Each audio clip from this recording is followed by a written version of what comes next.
नमस्कार साथियों, आज की क्लास में हमने उसने कहा था जो पार्ट है हिंदी चैप्टर 2 इसके वन शॉट करने वाले एकदम अच्छी तरीक़ा से बिल्कुल समझकर साथियों। यह चैप्टर यदि आप नहीं पढ़े हैं तो आपको दिक्कत नहीं होगी साथियों। आपसे सभी ऑब्जेक्टिव सब्जेक्टिव 2 अंक के प्रश्न जो भी पूछे जाते हैं सभी प्रश्न आपको बनेंगे, ठीक है। इसी क्लास में आपको सभी हम क्वेश्चन को कराएंगे। तो देखिए, उसने कहा था जो पार्ट है साथियों किसने लिखा है तो आपको याद होगा, यह चंद्रधर शर्मा गुलेरी ने लिखा है, ठीक है। चंद्रधर शर्मा गुलेरी ने लिखा है। और यह पाठ कैसा है तो ये आपको याद होगा, यहाँ से पूछा जाता है ऑब्जेक्टिव। यह पाठ एक कहानी है, ठीक है साथियों। यह कैसी कहानी है यह भी पूछा जाता है तो आपको बताना होगा, यह क्रम प्रधान कहानी है, ठीक है। यानी इसको क्रम के बारे में बताया गया है। जब हम आपको कहानी अच्छी तरीके से समझाएंगे तो आपको पूरी अच्छी तरह से समझ में आ जाएगा, ठीक है।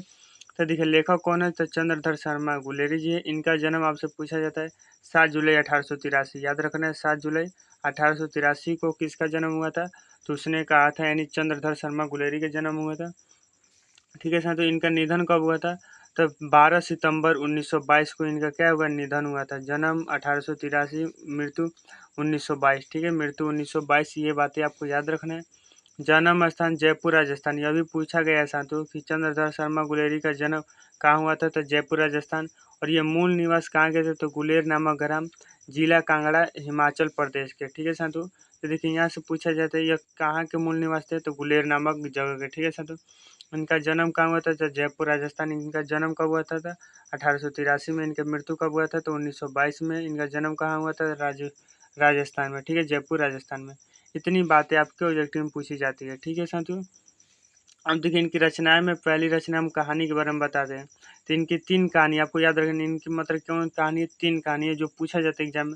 सुखमय जीवन, बुध का कांटा, उसने कहा था। देखिए, सुखमय जीवन 1911 में प्रकाशित हुआ था और बुध का कांटा भी 1911 में, और उसने कहा था 1915 में। यह प्रश्न पूछा गया है कि उसने कहा था कहानी का प्रकाशन कब हुआ था तो आपको बताना होगा 1915 में हुआ था, ठीक है साथियों, 1915 में। चलिए, इस चैप्टर के महत्वपूर्ण बिंदु क्या है उसे समझते हैं और फिर चैप्टर को भी समझेंगे, ठीक है।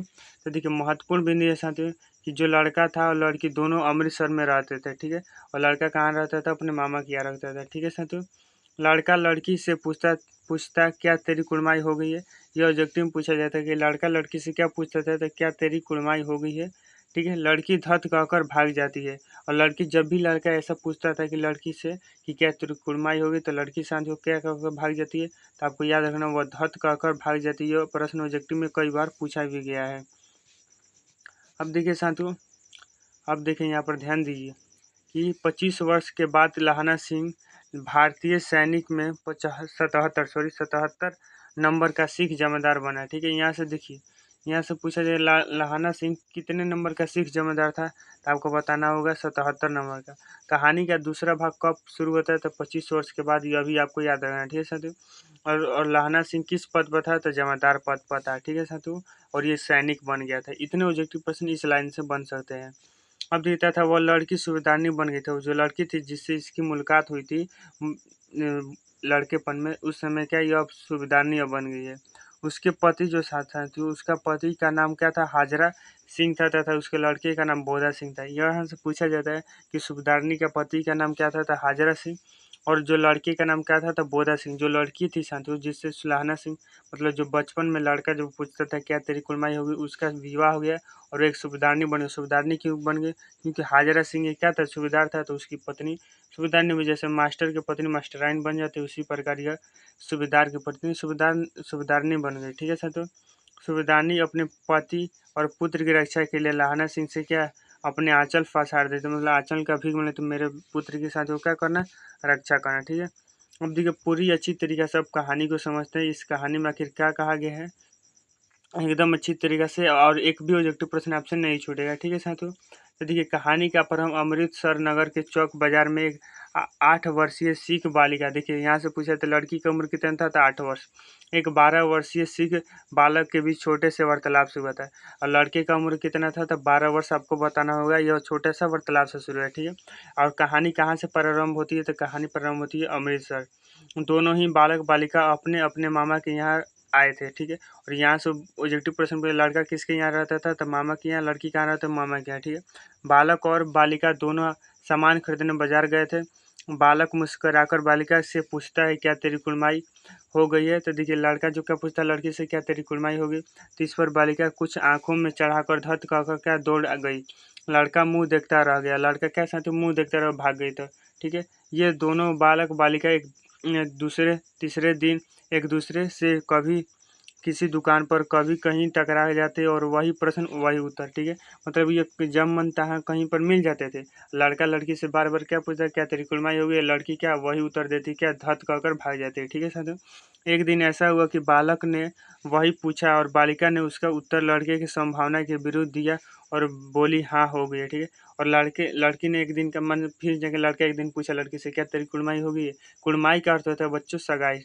ठीक है, कुड़माई का अर्थ क्या होता है साथियों, सगाई जो शादी से पहले होती है। ठीक है ना, सगाई होता है। तो एक दिन लड़की क्या बोलती हाँ मेरी सगाई हो गई, मतलब लड़का का अब दिल टूट गया। ठीक है साथियों, अब लड़का का अब देखिए लड़का ऐसा ऐसा हरकत करता है जैसा आप सोच नहीं सकते, जैसा आप सोचते हैं वैसा ही हरकत करेगा। ठीक है साथियों, इस अप्रत्याशित उत्तर से सुनकर लड़का चौंक पड़ गया। मतलब लड़का चाहता है कि लड़की बोले कि नहीं मेरी नहीं हुई, मतलब ये अपना चाहता है। ठीक है साथियों, और पूछता है कब। अब लड़का पूछता है कब हुई थी।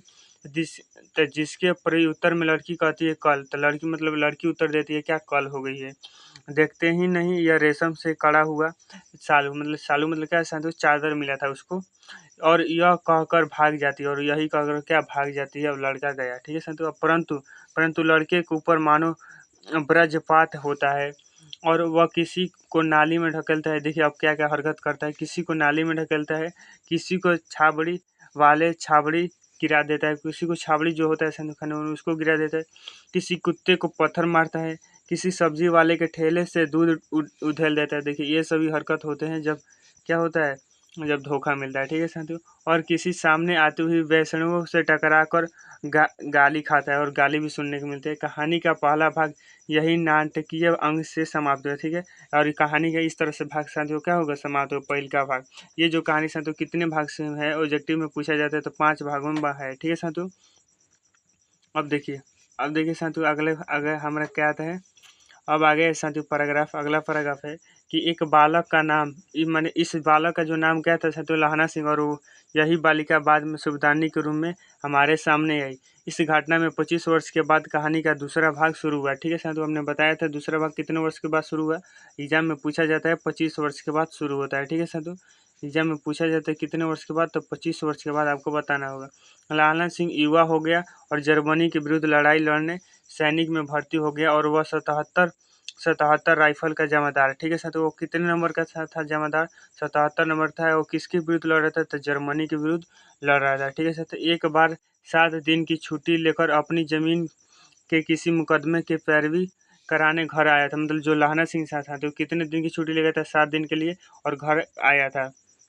वहीं वहीं वहीं अपने रेजिमेंट के अफसर चिट्ठी मिलती है कि फौज में लाम मतलब क्या होता है साथियों युद्ध पर जाना है, फौरन चले आओ। मतलब लहाना सिंह को ऐसी चिट्ठी मिलती है।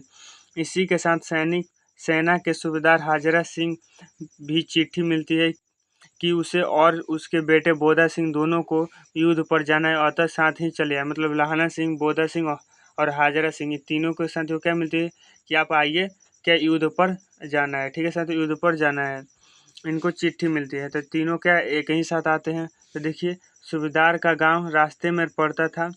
वह लहाना सिंह को चाहता भी बहुत था। तो मैं जो सूबेदार था साथियों वह लहाना सिंह को काफ़ी चाहता था। तो लहाना सिंह का जो गांव था, मतलब सूबेदार का जो गांव था लहाना सिंह के रास्ते में पड़ता था। लहाना सिंह सूबेदार के घर पहुंचा। मैं लहाना सिंह किसके घर पहुंचा, सूबेदार के। अब सूबेदार के गाय इसकी क्या थी, बचपन की प्रेमिका। ठीक है साथियों, अब तीनों चलने चलने लगे। तब अचानक सूबेदार लहाना सिंह के आश्चर्य होता है। मतलब जो लहाना सिंह साथी हो उसको क्या आश्चर्य होता है, क्या आश्चर्य होता है देखिए कि सेना के क्वार्टरों में तो वह कभी रहा नहीं, पर वह अंदर अंदर मिलने जाता है तो सूबेदार ने उसे कुड़माई हो गई है वाला वाक्य दोहराकर 25 वर्ष पहले की घटना का स्मरण दिलाती है। मतलब वह कहती है मतलब उस लड़की से जो सूबेदारती थी उससे कभी मुलाकात ही नहीं है, मतलब पहले मुलाकात अभी यह भूल गए, लेकिन वह जब याद दिलाती है कि हमारी कुड़माई वाली जो बात साथियों, तो इसे तुरंत याद आ जाती है 25 वर्ष पहले की घटना। और कहती है कि जिस तरह उस समय एक बार घोड़े की लातों उसकी रक्षा की थी। मतलब देखिए इनके जो मुलाकात होती है साथियों, शुरू में मुलाकात ऐसे दुकान पर होती है, लेकिन दुकान से पहले यह क्या साथियों उसको बचाता है, लड़का एकदम लड़की के हीरो की तरह क्या हो जाता है, उसको बचाता है, तब इनकी मुलाकात होती है। उसी प्रकार उसके पति एकमात्र पुत्र की रक्षा कर, मतलब लड़की क्या चाहती है कि जिस प्रकार तुमने उस दिन मेरी घोड़े से रक्षा की थी, उसी प्रकार मेरे लड़के और मेरे जो पति हैं साथियों उनकी रक्षा करे। ठीक है, यह क्या कहना चाहती है, सुबेदारनी कहना चाहती है लहाना सिंह से। वह उसके आगे अपना आंचल पसार कर भीख मांगती है। यह बात लहाना सिंह के मर्म में छू गई, मतलब लहाना सिंह के दिल को छू गई कि क्या अब उसे रक्षा करना है। उसके लहाना सिंह जो है साथियों, उसका जो सूबेदार है और बोधा सिंह, उनकी क्या करनी है, रक्षा करनी है, जो उसके पति है सूबेदारनी के। ठीक है साथियों, अब देखिए आगे क्या होता है कि युद्ध भूमि पर उसने सूबेदारनी के छोटे बेटे साथियों, उसका जो बेटा था सूबेदारनी का, बोधा सिंह, यहाँ से पूछा जाता है ना, उसको उसके प्राणों की चिंता न करे, जान बचाए। मतलब क्या करता था साथियों, उसकी क्या करता था, जान बचाता था। किसका, जो बोधा सिंह था। ठीक है, चिंता न किया, मतलब अपने प्राण की चिंता न किए, बोधा सिंह की जान बचाता था। पर इस कोशिश में वह स्वयं घातक रूप से घायल हो जाता, मतलब इस कोशिश मतलब बचाने के चक्कर में खुद ही क्या लहाना सिंह घायल हो जाता। उसने अपने घाव पर बिना किसी को बताए कसकर पट्टी बांध ली और इस अवस्था में जर्मनी सैनिकों का मुकाबला करता रहा। मतलब अपने घाव के बारे में नहीं बताया कि मुझे घाव लगा, फिर भी क्या था, तो वो लड़ता रहा। शत्रु पक्ष की पराजय के बाद उसने सूबेदारनी के पति सूबेदार हाजरा सिंह, मतलब शत्रु पक्ष जो जर्मनी के लोग थे क्या हार गए, तो तब क्या कहता है शत्रु लहाना सिंह क्या सूबेदारनी के पति सूबेदार हाजरा सिंह और उसके पुत्र बोधा सिंह के गाड़ी में सकुल बैठा दिए, सकुशल बैठा, मतलब इनको क्या पहले बैठा देते कि इनके जाकर पहले इलाज करो, बाद में हमारा इलाज होगा। ठीक है, चलते हुए सुनिए तो सूबेदारनी को हीरो को चिट्ठी लिखी, तो मेरा माथा ठोकने लिखने।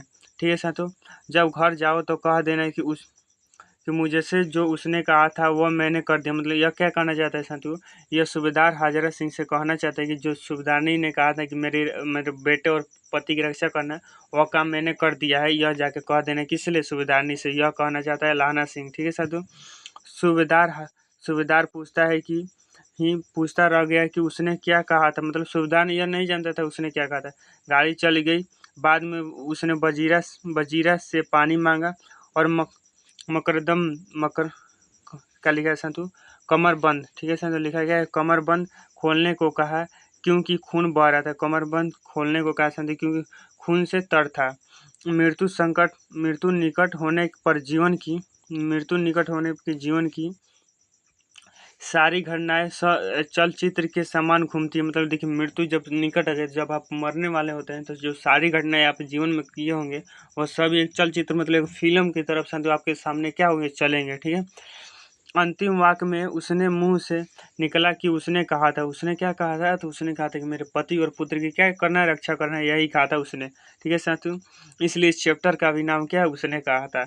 इसके बाद अखबारों में छपा कि फ्रांस और बेल्जियम के 68 सूची मैदान में घावों में भरा 77 सिख राइफल जमादार लहाना सिंह इस प्रकार अपनी बचपन की छोटी सी मुलाकात में हुई परिचय के कारण उसने अपने मन में सूबेदारनी के प्रति जो प्रेम उदित किया था, उसके कारण ही उसने सूबेदारनी के द्वारा कहे गए वाक्यों को स्मरण रख उसके पति और पुत्र की रक्षा करके अपनी जान दे दी, क्योंकि यही उसने कहा था। ठीक है साथियों, इस तरह से पूरा चैप्टर समाप्त होता है। इस चैप्टर से आपका एक भी ऑब्जेक्टिव प्रश्न नहीं छूटेगा, ये मेरा गारंटी है साथियों, और सब्जेक्टिव प्रश्न भी आपका बनेगा। ठीक है साथियों, तो देखिए कुछ ऑब्जेक्टिव प्रश्न जो आपके लिए छाट कर लाए, इन प्रश्नों को उत्तर दीजिए जो आपके एग्जाम के लिए बहुत ही ज़्यादा इंपॉर्टेंट प्रश्न है। ठीक है साथियों, निम्नलिखित प्रश्नों को बहुवैकल्पिक उत्तरों में सही उत्तर लगाइए। ठीक है साथियों, सही उत्तर लगाइए। तो पहला नंबर प्रश्न साथियों कि चंद्रधर शर्मा गुलेरी की कहानी कौन सी है, कौन सी कहानी आप बताना है। ठीक है साथियों, क्या जूठन है, क्या रोज है साथियों, क्या उसने कहा था, क्या तिरिश है। तो देखिए हमने कौन सी कहानी पढ़ी है, उसने कहा था कहानी पढ़ी है। ठीक है साथियों, ग ऑप्शन बिल्कुल सही हो जाएगा। अब देखिए बताना है साथियों चंद्रदास शर्मा गुलेरी जी का जन्म कब हुआ था। तो इनका जन्म आपको याद होगा साथियों 7 जुलाई 1883 को। मृत्यु कब हुआ था, तो 1922 को हुआ था। इनका जन्म कहाँ हुआ था साथियों, तो जयपुर राजस्थान में हुआ था। जयपुर राजस्थान में इनका जन्म हुआ था। ठीक है साथियों, जयपुर राजस्थान में इनका क्या हुआ था, जन्म हुआ था। ये मूल निवासी कहाँ के थे, तो ये मूल निवासी थे साथियों के गुलेर नामक ग्राम के हिमाचल प्रदेश में। ठीक है साथियों, इनका क्या था, इतना बायोडाटा था। अब देखिए 3 नंबर प्रश्न साथियों कि चंद्रदास शर्मा गुलेरी की वृत्ति क्या है। वृत्ति क्या है? क्या व्यापारी थे, क्या खेती बाड़ी करते थे, क्या अध्यापन करते थे, क्या साथियों साधु कड़ी करते थे। देखिए यह साथियों अध्यापन करते थे। ग ऑप्शन बिल्कुल नहीं क्या हो जाए साथियों सही हो जाए। ठीक है, ग ऑप्शन बिल्कुल नहीं सही हो जाए। ठीक है, अब देखिए 4 नंबर प्रश्न। 4 नंबर प्रश्न क्या पूछा गया है साथियों? पूछा गया प्रश्न हम लोगों का कि गुलेरी जी ने किस पत्रिका का संपादन किया है। गुलेरी जी ने किस गंगा, माधुरी, समन्वय या समालोचन। ठीक है साथियों, तो देखिए समालोचन पत्रिका का जो संपादन किया है गुलेरी जी ने किया है। डी ऑप्शन क्या है साथियों बिल्कुल ही सही हो जाएगा। 5 नंबर प्रश्न साथियों कि काशी नगरी पर चालनी पत्रिका पत्रिका पत्रिका के गुलेरी जी क्या है। तो पत्रिका के साथियों का संपादक है। ग ऑप्शन क्या है साथियों सही है। ठीक है साथियों, इस तरह हमने ऑब्जेक्टिव प्रश्न भी कर लिया। अब चलिए इसके हम सब्जेक्टिव प्रश्न की ओर बढ़ते हैं, क्योंकि सब्जेक्टिव 2 अंक के प्रश्न भी आपके एग्जाम में क्या पूछे जाते हैं इस चैप्टर से। ठीक है साथियों, तो चलिए साथियों पहला नंबर प्रश्न, लाहना सिंह के चरित्र की विशेषताओं का वर्णन करें या लाहना सिंह का परिचय दे। यह साथियों 2 तरह से आपके एग्जाम में प्रश्न पूछा जाता है। तो लाहना सिंह के बारे में हम क्या कहना था साथियों? लाहना सिंह शुरू में क्या था, एक बचपन में एक लड़का था जो क्या रहता था, अपने मामा के यहाँ रहता था। ठीक है साथियों, वह इस कहानी का नायक है। उसने अपने जान दे दिया अपने प्रेमिका के बेटे और पुत्र को बचाने के लिए। इस तरह से इसके बारे में और बहुत सारी चीज़ें हम क्या लिख सकते हो लिख सकते हैं। ठीक है, तो उसने कहा था कहानी का नायक साथियों कौन है? तो लाहना सिंह है। ये ऑब्जेक्टिव में भी प्रश्न पूछा गया है कि उसने कहा था कहानी का नायक कौन है, तो लाहना सिंह है। और फ्रांस बेल्जियम के युद्ध में 77 जमादार के रूप में कार्यरत था। मतलब 77 नाम के क्या साथियों हुआ, एक और वीर सैनिक था, वही दूसरी ओर अपने प्रेम की कुर्बानी दी थी। उसी प्रेम के खातिर उसने अपनी जान भी दे दी। ठीक है साथियों, एक तो क्या साथियों वीर सैनिक बता, उतने लव खून बनने के बाद भी क्या साथियों लड़ता था हमने, क्योंकि देखा ना जैसे वो बोधा सिंह को कैसे रक्षा किया था। खुद बोधा सिंह को क्या साथियों सुरक्षित करके खुद लड़ रहा था। उसका घाव हो गया था फिर भी उसे पट्टी बांध लिया, किसी को बताया नहीं। ठीक है साथियों, इस तरह का वीर सैनिक था। और इसने अब साथियों अपने प्रेम की रक्षा करने के लिए, मतलब अपने प्रेम की लाज रखने खातिर, मतलब सुधारने की बात रखने खातिर अपनी जान भी दे दी। ठीक है साथियों, जान भी दे दी। कोई ऐसा कर सकता है साथियों? ऐसा लाहना सिंह कर सकता है। ठीक है ना, उसने कहा था कहानी के पात्रों का नाम लिखे। उसने कहा था कहानी में हमने कौन सा पात्र, पहला लाहना सिंह, दूसरा का साथियों सुबेदारनी, तीसरा का हमने क्या पढ़ा हाजरा सिंह, चौथा का क्या पढ़ा बोधा सिंह। बोधा सिंह का लक्षण देखो क्या आपको याद होगा कि जो बजीरा सिंह भी हमने लास्ट में चर्चा किया था, क्योंकि बजीरा सिंह के गोद में ही क्या था तो मृत्यु हुई थी। यानी लाहला सिंह, हाजरा सिंह, बोधा सिंह, कीर्तन भी सिंह है इस पार्ट में सिंह के साथ, और बजीरा सिंह भी है। ठीक है, और सुबेदारनी भी आप लिख सकते हैं। अब देखिए साथियों अगला प्रश्न क्या है। अगला प्रश्न है साथियों कि लाहना सिंह के गांव में आया तुर्की मौलाना क्या कहता था। तो देखिए लाहना सिंह के गांव में एक तुर्की मौलाना था जो कहता था जो जो साथियों क्या है, जो हमारे यूरोप के जो लोग हैं, मतलब जर्मन के जो लोग हैं साथियों, जर्मन वाले बड़े क्या है पंडित है, वो वेद पढ़ के विमान चलाना सीख गए। वेद पढ़ के क्या चलाना सीख गए, विमान चलाना सीख गए। वो गौ नहीं मारते हैं, हिंदू यदि हिंदुस्तान में आएंगे तो गौ हत्या क्या हो जाएगी साथियों बंद हो जाएगी, ऐसा वो कहता था। ठीक है साथियों, तो मौलवी कहता था कि जर्मन वाले बड़े पंडित है, वेद पढ़कर विमान चलाने की विधा जान गए हैं, गौ नहीं मारते हैं। ठीक है साथियों, हिंदुस्तान में आए जाएंगे तो गौ हत्या का जी साथियों बंद हो जाएगी। ठीक है, और क्या कहता था, मंडी के बनियों से कहता था कि डाकियों खाने में से रुपया निकालो, सरकार का राज्य जाने वाला है। ठीक है साथियों, ये सभी क्या है वह बातें कहता है। ठीक है, इस तरह हमने 3 इसका महत्वपूर्ण सब्जेक्टिव प्रश्न देखा साथियों, जो आपके एग्जाम में पूछा जाता है और पूछा भी जाएगा। ठीक है, तो क्लास कैसी लगी, क्लास अच्छी लगी तो जरूर लाइक कीजिए साथियों, और वीडियो को अपने सभी साथियों में जरूर शेयर कीजिए, और वीडियो ज़्यादा से ज़्यादा अपने सभी साथियों में जरूर शेयर कीजिए साथियों, और चैनल को भी सब्सक्राइब कर लीजिए। ठीक है साथियों, तो धन्यवाद।